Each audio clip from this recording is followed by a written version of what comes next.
Hello and welcome to this video on what is factor analysis. My name is Geiser, I'm an instructor with QuantFish. In this video I want to show you the basic ideas of factor analysis. So here is a simple example in which we consider 4 observed or measured variables reflecting math ability. So for example, 4 different subtests of a math scale.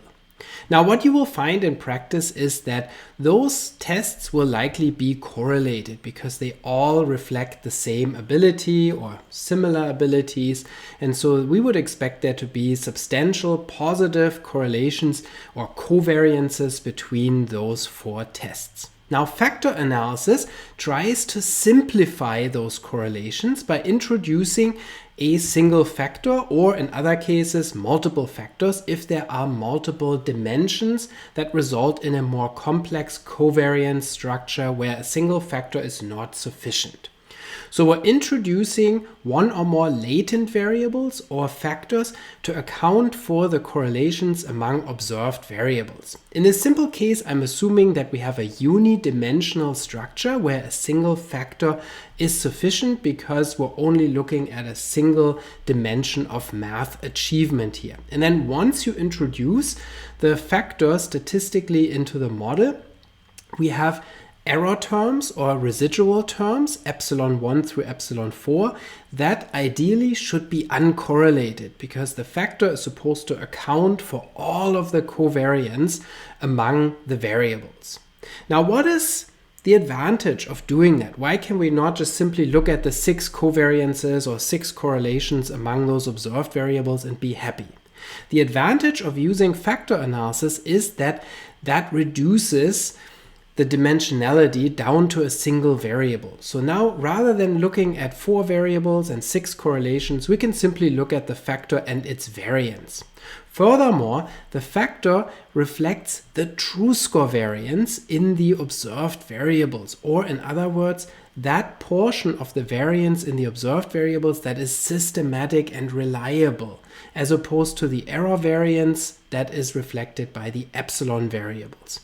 Also, the factor model separates out specific variance in the indicators, if any. So if an indicator has variance that is not shared with other indicators of the same construct, then that will also be part of the epsilon variable. So in other words, a factor model allows us to separate true score or common variance from unique and error variance. And that is an advantage in measurement and psychometrics, where we often use factor analysis to figure out what the amount of true inter-individual differences are in a scale, and where we like to determine reliability as an index that tells us how much measurement error is attached to our scales. Now, factor analysis is typically not limited to a single factor model. Oftentimes we consider factor models with multiple factors, like this 3-factor model here. We call those models multidimensional models as opposed to unidimensional models that I showed you on the previous slide. In a factor model like this, we can distinguish between the measurement portion or measurement part of the model, which is that part that connects the observed variables to the latent factors. Now, statistically, how are the observed variables connected to the latent factors? They are connected by regressions. And so then as a result, we estimate regression coefficients that link the observed variables to the latent factors. Specifically, each observed variable x is regressed on a factor f. And so the regression coefficients of those regressions are linear regression coefficients that are referred to as factor loadings. And so those are important parameters in a factor model because they tell us about the strength of association between a variable and its factor. And so oftentimes we look at standardized factor loadings that can be interpreted as correlations between a variable and a factor in many cases, at least in confirmatory factor analysis.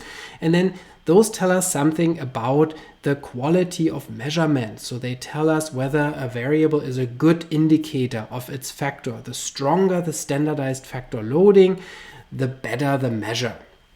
Another parameter in the measurement model is the error variance. So that's the residual variance of the regression of each variable on its factor, and that characterizes measurement error and specific variance.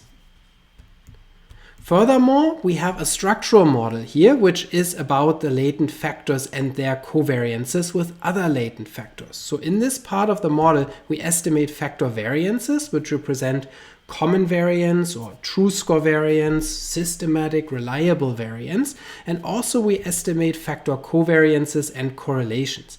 Those are often of interest to us when it comes to determining convergent validity or discriminant validity, or simply when we're interested in how different constructs are related. An advantage of estimating factor correlations as opposed to observed correlations is that we have greater efficiency. First of all, we don't have to look at all those 6 variables at the bottom and how they are correlated. That would be a lot of different correlations. Instead, we can just simply look at the 3 correlations in the structural model among the factors. And then also, latent correlations are corrected for measurement error. So they are not attenuated by random noise as would observed correlations be. And so that is one key advantage of estimating latent factor correlations based on factor analysis. Now let's talk a little bit more about exploratory factor analysis versus confirmatory factor analysis. And if you're more interested in the specifics, check out my other videos on this channel where I talk more specifically about exploratory factor analysis and confirmatory factor analysis. And I have a whole playlist with almost 100 videos on factor analysis on this channel that you can also check out. So what is exploratory factor analysis, or what are the goals? In exploratory factor analysis, one primary goal is to determine the number of factors needed in order to properly explain the correlation structure.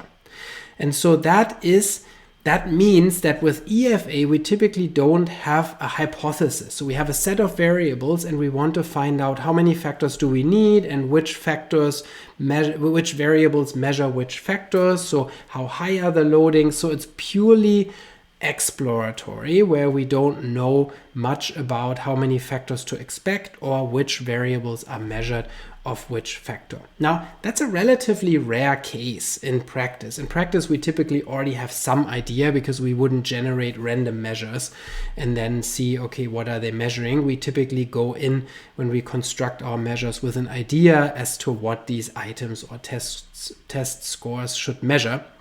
But in some cases, we may have a set of variables where we have no idea, and then exploratory factor analysis can help us with dimensionality reduction, so boiling down those variables to fewer factors.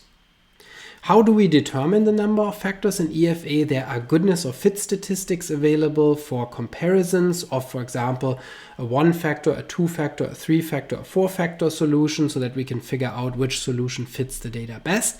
And also there are criteria that can be used for factor selection in detail. And if you're interested in that in more detail, then check out my videos on EFA. Another goal of exploratory factor analysis is to cluster variables for dimensionality reduction, like I said earlier. So we want to figure out, can we use fewer variables to account for the correlations that we're seeing in our data set for purposes of efficiency. So we don't have to look at 100 variables, but maybe only at 10 factors. That would help us make things easier and easier to interpret. And then finally, EFA is frequently used for variable selection in scale development. So we run an EFA and then we figure out which measures load on one and only one factor and which variables have high loadings on one and only one factor. And those would be measures that would be preferred as opposed to measures that have cross loadings on multiple factors where it's not so clear what exactly they're measuring, or variables that have smaller loadings indicating a lot of specific variance or a lot of error variance. So that's also frequently a goal of exploratory factor analysis, to help us with variable selection for scale development. Now let's talk about confirmatory factor analysis. Confirmatory factor analysis, as the name suggests, is more about testing an a priori hypothesized theoretical factor structure.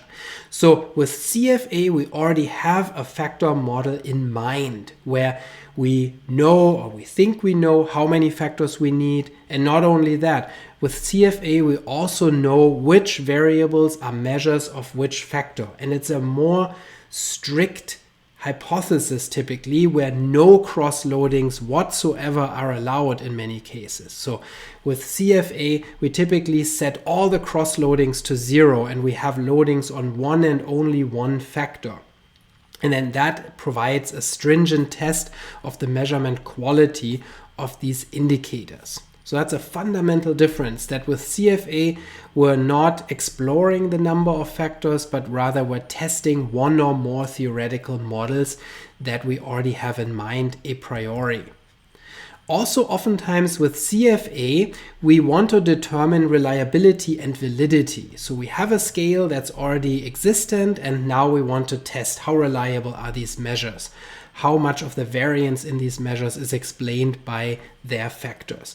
And also in terms of validity, we're interested in validating the factor structure as well as looking at correlations between factors that might tell us something about convergent and discriminant validity in validity theory.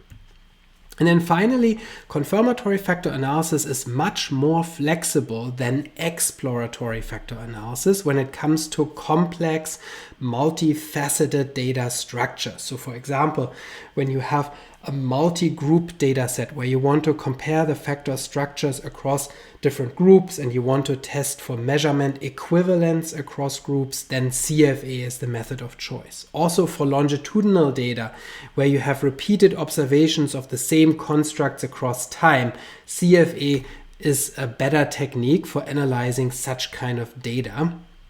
And when you have multiple raters where different reporters provide input on the same constructs in a so-called multi-trait, multi-method or multi-rater design, confirmatory factor analysis also is more flexible for analyzing those kinds of data as well as dyadic data as well. So it's a more flexible technique for complex data structures. Now I should also mention that there are mixed forms. There's what is called exploratory structural equation modeling, where you have some structure in mind that you provide ahead of time, but you do allow cross-loadings. So that's also a possibility where it's not quite as strict, and that distinction between CFA and EFA is somewhat more blurred. But in general, so to say, EFA is more for exploring factor structures, CFA is more for testing existing hypothesized factor structures using tests of